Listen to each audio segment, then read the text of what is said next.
Hay lugares en esta ciudad que existen entre dos mundos, no arriba, donde el sol toca las calles y la gente camina apurada hacia ningún lado, hablo de abajo, de los túneles, de ese sistema de venas subterráneas que lleva millones de cuerpos cada día hacia sus destinos, sin que nadie se detenga a preguntarse qué más vive ahí dentro, el metro de la Ciudad de México, un laberinto de concreto, acero y oscuridad que se extiende más de 200 kilómetros bajo tus pies mientras escuchas esto, tiene 12 líneas, 195 estaciones y una cantidad imposible de historias que nadie quiere contar en voz alta. Hoy vamos a contarlas, porque lo que estás a punto de escuchar no son cuentos para asustar niños. Son cosas que han pasado, cosas que siguen pasando, en ese tren que tomaste esta mañana, en esa estación donde esperaste solo, mirando los rieles, sin saber muy bien por qué sentiste que algo te estaba mirando a ti también. Bienvenido al iceberg del metro. Empecemos suave, con algo que puedes ver, tocar, verificar, en la estación Talismán, línea 4, hay huesos, no huesos humanos, algo mucho más antiguo. En 1978, durante las excavaciones del sistema, los trabajadores encontraron los restos de un mamut joven, un animal que caminó por este mismo suelo hace más de 12.000 años, en los tiempos en que esta cuenca era un lago rodeado de hielo, habitada por tigres dientes de sable, mastodontes y dromedarios prehistóricos, una época en que el mundo era otro planeta. Desde 1981 esos huesos están exhibidos en la estación, puedes ir a verlos, puedes poner tu mano cerca del vidrio y pensar en lo que significa que bajo la ciudad más grande de América Latina, bajo el ruido y el caos y la contaminación, existan los restos de una era que el mundo olvidó, algo tan antiguo, tan quieto, tan muerto, y sin embargo ahí está. Eso es solo el primer escalón del iceberg. Ahora empezamos a bajar. Hay cosas en el metro que no son sobrenaturales, son peores, son reales, operan con precisión quirúrgica, y funcionan porque nadie habla de ellas en voz alta. Los carteristas no son simples ladrones oportunistas, son una organización, una estructura con roles definidos, con territorios, con horarios. Generalmente operan en grupos de 4 personas, 3 de ellas observan, estudian a la víctima, calculan sus movimientos, bloquean su campo visual, la cuarta extrae, con una velocidad y una delicadeza que resultan casi artísticas si no fuera porque en 2 segundos ya no tienes teléfono. Si la víctima reacciona, señalan a otro pasajero inocente, el verdadero ladrón ya bajó del vagón, ya desapareció en la marea de cuerpos del andén. Operan principalmente en días de quincena, en fines de semana, cuando saben que los bolsillos están llenos, y lo más perturbador no es el robo, es lo que algunos testimonios señalan sin prueba definitiva pero con una consistencia que resulta difícil ignorar, que parte de las ganancias circula, que hay acuerdos, que hay ojos que miran para otro lado porque alguien se los pagó, una economía invisible que vive dentro de la economía invisible del metro. Cuídate los bolsillos, pero más que eso cuídate los ojos, porque hay cosas en esos túneles que no se roban con la mano. ¿Alguna vez viajando en el metro has mirado por la ventanilla en medio de un túnel y viste algo que no debería estar ahí? Un desvío en las vías, un túnel que se abre hacia la oscuridad total y desaparece hacia un destino que ningún mapa oficial reconoce. Los pasajeros frecuentes los conocen, se ven especialmente en el tramo de Valderas a Salto del Agua, en el de Mixcoac, en varias estaciones de la línea naranja. Un momento, un parpadeo, y ahí está, un túnel que se aleja hacia ningún lado conocido, tragándose la luz en segundos. La explicación oficial es sencilla, son bodegas, extensiones para almacenar trenes en mantenimiento, desvíos de emergencia para mantener el sistema funcionando cuando un convoy falla, pero hay otra explicación que circula. Desde hace décadas, se dice que bajo la Ciudad de México existe una red de túneles que el gobierno construyó en secreto, búnkeres, refugios para funcionarios en caso de una emergencia de escala catastrófica, accesos subterráneos a instalaciones militares, rutas de evacuación para quienes toman las decisiones, mientras el resto de nosotros quedamos arriba. La última estación de la línea 2 es Cuatro Caminos, eso dice el mapa, pero hay quienes afirman que más allá de Cuatro Caminos, oculta en la oscuridad de los rieles, existe otra estación, sin nombre oficial, sin pasajeros, una estación que conecta directamente con el cuartel militar número 1. Una persona que asegura tener familiares dentro de esa institución dijo en un mensaje que llegó hace años que el acceso existe, que está documentado internamente, que hay una bodega grande, que hay cosas guardadas ahí que nadie debería ver. ¿Es verdad?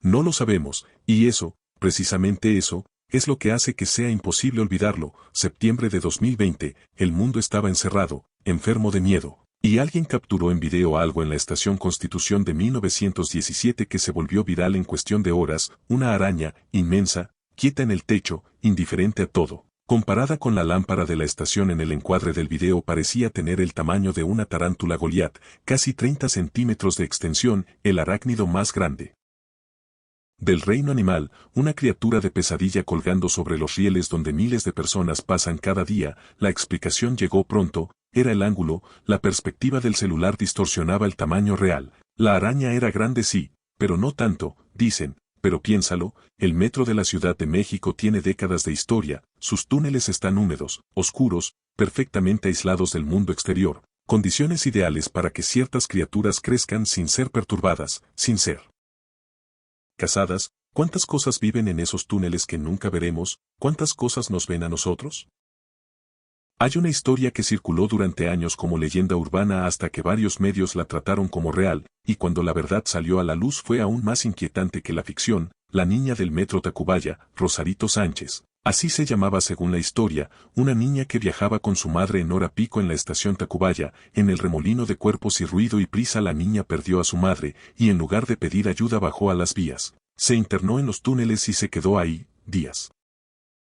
Semanas, viva en la oscuridad bajo la ciudad, aprendiendo a moverse entre los trenes, acostumbrándose a la humedad y al ruido y a la rata que cruzaba cada tantos metros, hasta que una noche escuchó un golpe cerca. Un hombre cayó desde un respiradero, inconsciente, y llegaron las ratas, docenas, y la niña tenía hambre. Cuando la encontró la policía semanas después, Rosarito contaba todo con una calma que perturbaba más que el llanto. Por su edad y las circunstancias no pisó la cárcel, la internaron en un hospital psiquiátrico donde vivió hasta su muerte en 2010, pero resulta que Rosarito nunca existió. La historia fue escrita como ficción, publicada en un portal de internet con lugares reales y detalles creíbles, y varios medios la reprodujeron como noticia verdadera. Lo que debería tranquilizarnos no lo hace, porque alguien escribió esa historia y la sintió posible, y los que la leyeron la creyeron posible, y hay algo en los túneles del metro Tacubaya que hace que cuando escuchas este relato tu mente no lo rechace del todo, como si el lugar mismo pidiera que esa historia existiera. La rata gigante de la Merced,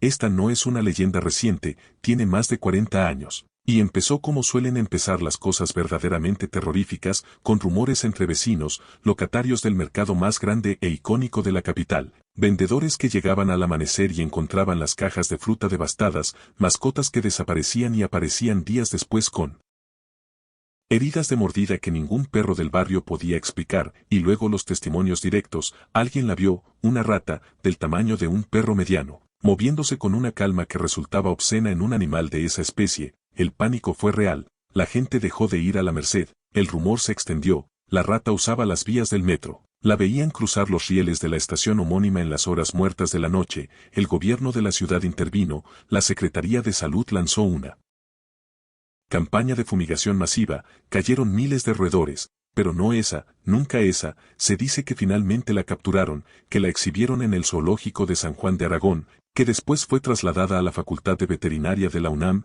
que ahí se escapó, y que después de su escape volvieron los vagabundos desaparecidos, volvieron las cajas devastadas, y los locatarios más viejos de la Merced todavía bajan la voz cuando hablan de ella, como si decir su nombre en voz alta pudiera traerla de regreso. Y ahora llegamos al nivel que a muchos les impide dormir. La mujer sonriente del metro no es una historia de hace siglos, no es una leyenda de pueblo. Es una presencia que múltiples personas han reportado en décadas recientes, principalmente en la línea 1, aunque hay testimonios en la línea 3, en la azul y en la línea 4, siempre de noche, siempre cuando el vagón está casi vacío. La describen así, una mujer con vestido largo, viejo, como si hubiera sido guardado durante décadas.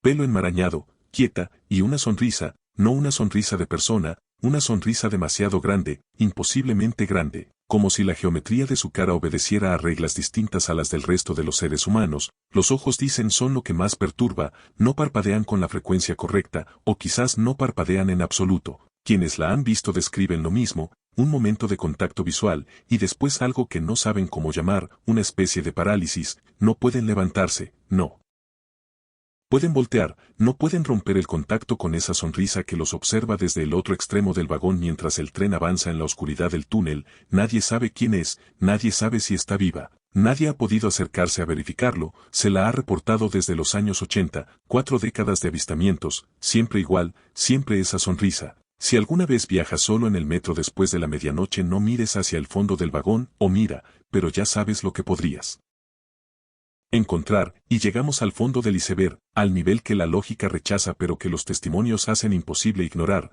los errores en la realidad, pasajeros que viajan de observatorio hacia el centro. El tren avanza normal, se aproximan a Tacubaya, la estación aparece, el tren la pasa, y la siguiente estación vuelve a ser Tacubaya, y la siguiente, 3, 4 veces, la misma estación, el mismo andén, las mismas luces, hasta que de pronto sin explicación el tren continúa y llegan a su destino como si nada hubiera ocurrido. Un suscriptor describió algo más perturbador aún: las escaleras de la línea naranja, uno de los descensos más largos del sistema, una noche, solo, comenzó a bajar. Primer tramo, segundo tramo, tercero, cuarto, siguió bajando y los andenes nunca llegaban. En esa estación solo hay 2 tramos de escaleras, él bajó muchos más, hasta que en un instante de histeria, sin transición visible, apareció abajo, nunca pudo explicarlo, y luego está. El caso más extraño de todos: un hombre que tomó el metro a las 8 de la mañana para ir al trabajo, el trayecto era corto, normal, bajó en Moctezuma y al subir las escaleras hacia la calle el aire se sentía húmedo, extraño, y cuando salió a la avenida era de noche, las 7 de la tarde, habían pasado 10 horas, no se había dormido, su teléfono mostraba el tiempo transcurrido normalmente. Sus compañeros dijeron que nunca llegó al trabajo, su familia había llamado horas antes sin obtener respuesta. 10 horas, sin recuerdo, sin explicación. ¿Qué está pasando en esos túneles? Es la presión del suelo, las capas de tierra y concreto sobre nuestras cabezas creando algo que la ciencia todavía no sabe nombrar. ¿O hay algo más antiguo bajo la ciudad, algo que existía mucho antes de que los primeros rieles fueran tendidos, que simplemente encontró en el metro la estructura perfecta para manifestarse? No lo sabemos, y esa es la respuesta más aterradora que existe. Mañana, cuando bajes a las estaciones, cuando esperes en el andén mirando los rieles oscuros, cuando el tren llegue y las puertas se abran y entres al vagón y las puertas se cierren detrás de ti, recuerda esto: el metro lleva millones de personas cada día, pero no todas llegan al mismo lugar, no todas llegan al mismo tiempo, y hay algunas que dicen haber visto cosas en esos túneles que cambiaron para siempre la forma en que miran la oscuridad. Cuídate, y si alguna vez ves a una mujer sola en el vagón, con un vestido viejo y una sonrisa demasiado grande, no le devuelvas la mirada, o si lo haces, no nos cuentes qué pasó después, porque probablemente ya no podrás.